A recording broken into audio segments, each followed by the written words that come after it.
Philip, from the American perspective, what's your understanding as to where we are with this ceasefire plan? It's complicated to say exactly where this is going to lead to and what is in the 15-point plan that Donald Trump has put forward. Pakistan is believed to be the mediator in all of this.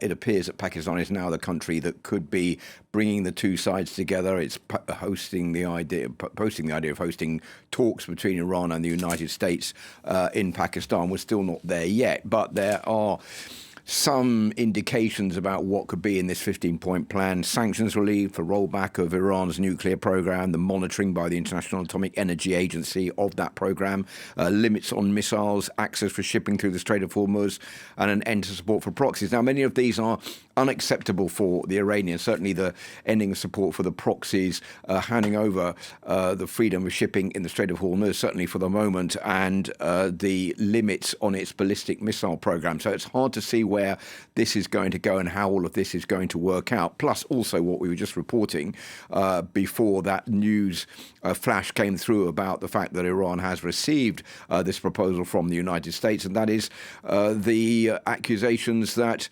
the US is negotiating with itself and that Iran will never come to terms with someone like Donald Trump, not now and not ever. So we'll have to see how this works out. The other point here, which is important to underline, is we don't really know who the US is going to negotiate with in Iran, because Donald Trump has repeatedly said that the people who would be good to take over from Ayatollah Khamenei as possible negotiators in the future, even though Ayatollah Khamenei would never be the one who would go to the negotiating table. Well, all those people have been killed, all the people who would have been suitable. So it's unclear in the government who has the authority to negotiate with the United States.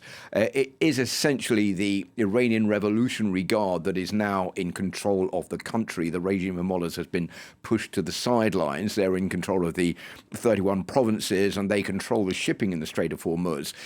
It'll be interesting to see whether or not they are willing to try to send somebody, who that is going to be, and whether those talks are going to come to anything, in the knowledge of what we've seen in the past few hours, which is basically Iran says the US is talking to itself and it's not willing to negotiate with the United States in moving forward until the war actually comes to an end. And look, as we have these kind of tentative conversations through the intermediary of Pakistan about trying to end the war, Philip, we have the United States also sending more of its soldiers to the region, 1,000 soldiers and some 5,000 Marines. Why are they doing that at the same time as saying, look, we're ready to talk?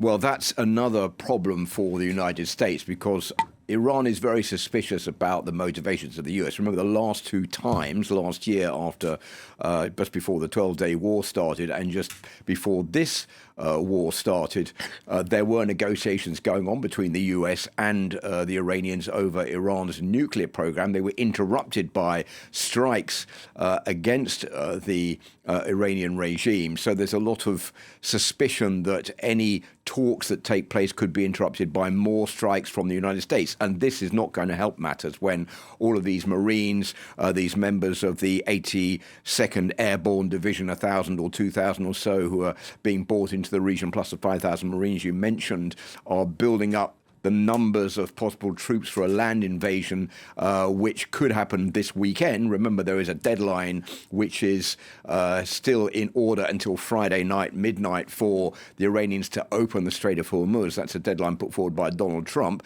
saying that if that deadline is not met, then he will start bombing the power installations in Iran. There's also suspicion he might launch a ground offensive to Karg Island, which is where most of Iran's oil is picked up by ships and then carried out via the Strait of Hormuz. There may also be attempts by those troops to try to secure the Strait of Hormuz by taking control of coastal areas along the Iranian coastline, and also possibility they may try to take back or take control of Iran's refined uranium, 400 tons or so, that is hidden somewhere in Iran that the US would like to get its hands on. So we really don't know what the US's next plan is. Is all of this an attempt by Donald Trump to buy time over the next 5 days to launch a ground offensive later on to see if it can finish off the Iranian regime and take back control of the Strait of Hormuz? We really are still completely in the dark about exactly where this is leading.